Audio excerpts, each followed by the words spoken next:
All right, so I'm going to be doing my presentation over predicting housing prices. Okay, so here's a graph, and in this graph, it shows housing prices since 1965. As you can see, there is a pretty gradual increase in the number of, or the price of houses. Also, to be noted are some economic market conditions during the time. So specifically in 2008, you can notice this decrease in the housing prices. Really the first in many years. There's been a couple little dips, but really the first significant gradual decrease. And then after that, you notice it does go up pretty at a good incline. But then here, after 2020, COVID, you notice the very steep increase. This is pretty significant. But overall, I just wanted to show you this graph, give you a good idea of how housing prices change and overall how the market conditions can affect housing prices. So just a question here for you to consider. Have you ever considered how expensive your future home might be? As I showed in that graph, housing prices gradually increase, and then they also can have a massively steep increase at the same time. So just something to consider. Like I said, I wanted to note how the market conditions affect housing prices. I mean, and overall, people are looking to buy houses every day. So this is something that can affect people's daily lives all the time, especially investors who are looking to invest in new properties all the time. And then also personal home buyers. I mean, people try to move houses quite a bit, and it's definitely important for them to know why they are purchasing a house or how the housing market is going. Renovators are also people who, looking to renovate a house and then rent it off, get some passive income right there. Um, as I was saying, personal home buyers buying a house is a huge step. It creates generational wealth. It establishes a home for them, a home base, basically. Um, and it also, this narrative of the American dream, that's probably the biggest thing, buying your first home, um, and, living in it, passing it down as your generational wealth. So it's a big step, and uh, yeah, it's just a big step.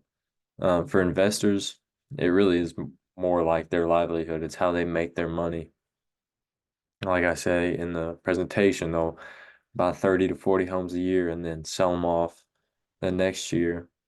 Um, so the applications of identifying home prices are extremely important. And not only that, there is a wide range of applications.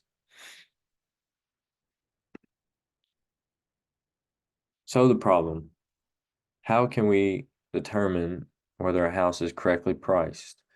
Because like I said, stress the importance of purchasing the home at the how important it is to purchase the home, but the price must be right.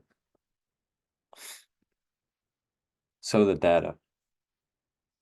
The data was collected in 1990 from a census in California. It is structured and secondary data. There are 20,640 total observations and 14 total attributes. Most attributes in total are measurements within a block. Um, so I'll dig deeper into that in the next, or not this slide, but the next one. Potential biases within the data. This is also a big thing. Given that it was from a census in 1990, there could be a lot of bias within this data. Um, Specifically, sampling bias, homeowners not responding to the census inquiry, or also incorrect information within the responses. This is a big thing. It's probably not as applicable now than it was in 1990 because there's a lot more quality control aspects into it. Um, Collecting census information, it's probably online. It's probably not through mail. And if people, don't know something, they're able to look it up. Um, Geographic bias is another big thing because our data is specifically from California only. Um, Not only that, but also since it's in California, we didn't really have the data of where the households were located or the blocks were located. So we're assuming it's all over California, but it's possible that the data is clustered up in specific regions and not all around. Okay, so the attributes, as I said, these are measurements within a block. And so we have the median age, median income, and median house value. As you would probably guess, the median age is the median age of the houses within one block. Um, Median income is the household income, the median value. Um, in household, we can define that as the number of families within a block. So, say one house has one family, that's one household. But say one house has two families, that's two households. And then the median house value, that is actually our dependent variable in this situation. So we are going to be finding that with our model. And then next, totals within the block. So we have the total rooms within the block, total bedrooms within the block, total households, and total population. Total population are just the number of people who live within the block. Okay, and then next we have longitude and latitude. These two values are basically just where the house is located based off those. Really doesn't mean a whole lot to us as standalone values, but um, they do go into calculating the distances between the major locations, such as Los Angeles, San Francisco, San Diego, San Jose, and the coast. So the coast is the quick or the shortest line from that house directly to the coast. Um, that's all it is. San Jose, San Diego is just central into those cities. And like I said, the longitude and latitude are used in calculating those values because they're not miles or anything like that. It's not a measurement, really. It's just a numerical value that we assigned. Okay, so data prep. There was really very little in terms of data cleaning. It was pretty clean data overall. There were no outliers, no missing values. Um, and it was all numerical data. So I didn't really have to manipulate anything other than the only thing that really was manipulated was the distance to the major cities and the coast. But other than that, like we didn't have to make anything binomial or nominal. Um, so it's all numerical. And I did not mention this before, but there is a high correlation with the median income attribute. Um, but I did keep in the model due to the increased accuracy that it provided. Here's a good visualization of that. So median income, it's almost a 50% correlation, but it's at 47%.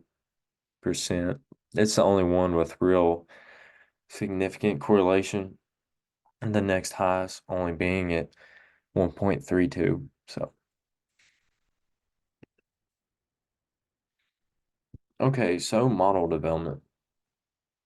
Originally, I had planned to create my own model, in which I did actually do that, but I found that it was not very accurate.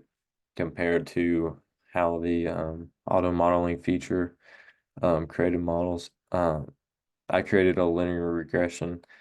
Um, so did the auto modeling, but and they were very similar, the outcomes. So I'll show you a little bit more about that later. But like I said, it created a linear regression model, deep learning model, decision tree model, gradient boosted trees model, and random forest. Um, so I decided to keep the gradient boosted trees model. That is the one we're rocking with. It produced the best outcome.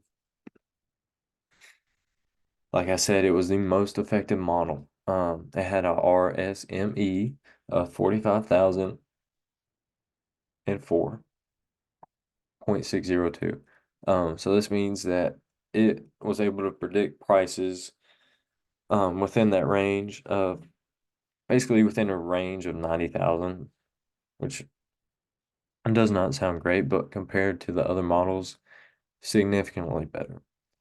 It had a compute time of 59 seconds. Um, sorry. In comparison with the other models, this model perform or outperformed them pretty significantly. Um, I would say 59 seconds is a pretty significant compute time. Um, I'll go on and show you this. Like I said, it was pretty significant compute time. You can see right here it's the second highest and second highest by a bit. The linear regression did not have a fast compute time at all. Neither did the decision tree. But given circumstance, 20,000 observations, it was able to compute this within a minute. Pretty, I believe that's pretty good. I mean, it could be better, absolutely could be better, but this is about as effective as we're gonna get right here. Like I said, uh, it had a root mean squared error of 45,000. And as you can see, it is significantly better than the other ones in performance or accuracy. Deep learning, next highest, 55,000, so 10,000 worse. And as I was saying before, the linear regression model performed pretty bad. It was the worst performing model that we have here, performing at a 68,000, almost 69,000 root mean squared error. So that's pretty bad. Um, Although, I mean, it had a good compute time, but that's not what we're going for. I felt like, given the situation and what we're trying to predict, the most important measure is accuracy. Compute time is not as near important as the ability that we have to predict the correct price. Um, so also another thing I want to stress about this, the reason that we're choosing the root mean squared error is because of its ability to factor in large errors. So it's probably the best measure for us to go by, just because of that reason alone. Uh, for example, keep going. For example, the relative error. I know it's hard to see. Yeah, if I could get that off the screen, but I can't. 13.1% down there for gradient boosted trees. So it's still the best. But like I said, we're not going to go off relative error because it's not the best form of measurement to determine the accuracy of our model. Um, but I mean, statistically, it looks good either way. I would note the absolute error, which is probably a better comparison, was at 30,000 for the gradient boosted tree. So there was a 15,000% or $15,000 difference in the error predictions between the RSME and the absolute error. So that's why I went with RSME. comparative to a different measurement. So overall, model results, I found it was pretty effective with the data that we had. It honestly performed higher than expected, especially given the outcome of the linear regression model that I created to begin with. Um, I do believe that it can absolutely be improved with more specific data about the homes, specifically, how many total um, number of rooms are in a specific house instead of just a block. That would significantly improve the ability of the model to predict the total price. So just specificity about the individual homes. Deployment, this model could definitely be deployed by mid to high level real estate investors. Um, it could definitely be used effectively for research purposes. It also could be used by personal home buyers who are looking to purchase houses within a certain region. Um, this would create the opportunity to identify the underpriced and overpriced houses within areas. Um, by doing so, it could increase the returns for investors, and then it also could give a leverage point for people who are trying to purchase a house. Say, hey, here's what we have for what the value of this house should be. Can we get the price down a little lower? Or on the opposite side, hey, this is what we have for our value of the house. So you've got to increase your offer just a little bit and get close to that number. Um, so it could be applied pretty well. But like I said, I do think there's room for improvement, specifically with the data collection part. I think the model overall performs well, but I think if we could get more specific data about the individual houses, it would be significantly more accurate because within a block, it kind of limits itself on what it might or might not be able to predict. More subjective information about the houses could also be very useful, such as the neighborhood type. I think that would be a really good data to input. So like rural, um, suburb, or even urban. Those would be good measures, to determine the house value. And also, I think with the predictive, I think a fact or an attribute to factor in the market condition uh, would absolutely be important for predicting house prices in the future, not just in the current moment. Um,